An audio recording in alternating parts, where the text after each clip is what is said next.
मित्रांनो, आज मी तुमच्यासाठी घेऊन आलोय मार्च महिन्यामध्ये सर्वाधिक विक्री झालेल्या टॉप 10 बाईक्स। तर चला पाहूया मार्च महिन्यात टॉप 10 मध्ये कोणत्या गाड्यांनी आपलं स्थान मिळवलंय। 10व्या क्रमांकावर बुलेटला बाहेरचा रस्ता दाखवून नव्याने एंट्री केली ती हिरोच्या ग्लॅमरने 25,522 युनिट्सची विक्री मार्च महिन्यात झाली आहे। 9व्या क्रमांकावर कायम टिकून आहे ती बजाजची प्लॅटिना 32,822 युनिट्सची विक्री मार्च महिन्यात झाली आहे। 8व्या क्रमांकावर आहे ती होंडाची मोस्ट लव बाईक होंडा युनिकॉर्न 34,358 युनिट्सची विक्री मार्च महिन्यात झाली आहे, जी की फेब्रुवारी महिन्याच्या विक्रीपेक्षा कमी आहे। मागच्या महिन्यात युनिकॉर्न 6व्या क्रमांकावर होती, ती घसरण होऊन मार्च मध्ये 8व्या क्रमांकावर आली आहे।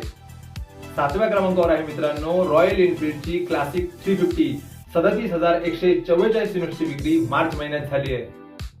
6व्या क्रमांकावर आहे ती टीव्हीएसची 125cc रेडर 37,345 युनिट्सची विक्री मार्च महिन्यात झाली आहे।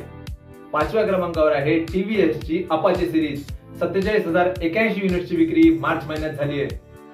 85,088 युनिट्सची विक्री करून 4थ्या क्रमांकावरती HF डिलक्स कायम आहे।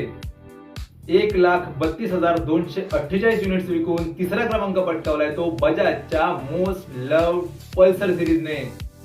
1,73,098 युनिट्स विकून 2ऱ्या क्रमांकावर कायम आहे ती होंडाची शाईन सिरीज। 3,32,227 युनिट्स विकून 1ल्या क्रमांकावरती कायम आहे ती हिरोची लॉर्ड स्प्लेंडर। तर मित्रांनो, मार्च महिन्यामध्ये फेब्रुवारी महिन्यापेक्षा वाहनांच्या विक्रीमध्ये वाढ झालेली आपल्याला पाहायला मिळाली आणि त्याचप्रमाणे टॉप 10 मधून बुलेटला बाहेरचा रस्ता दाखवून ग्लॅमरने नवीन एंट्री घेतली। तर हा सर्व पूर्ण व्हिडिओ तुम्हाला कसा वाटला ते कमेंट मध्ये नक्की सांगा आणि पुढील व्हिडिओ कशा संदर्भात बघायला आवडेल तेही सांगा आणि अशाच नवनवीन ऑटो अपडेट्ससाठी ऑटो वार्ताला फॉलो करायला विसरू नका।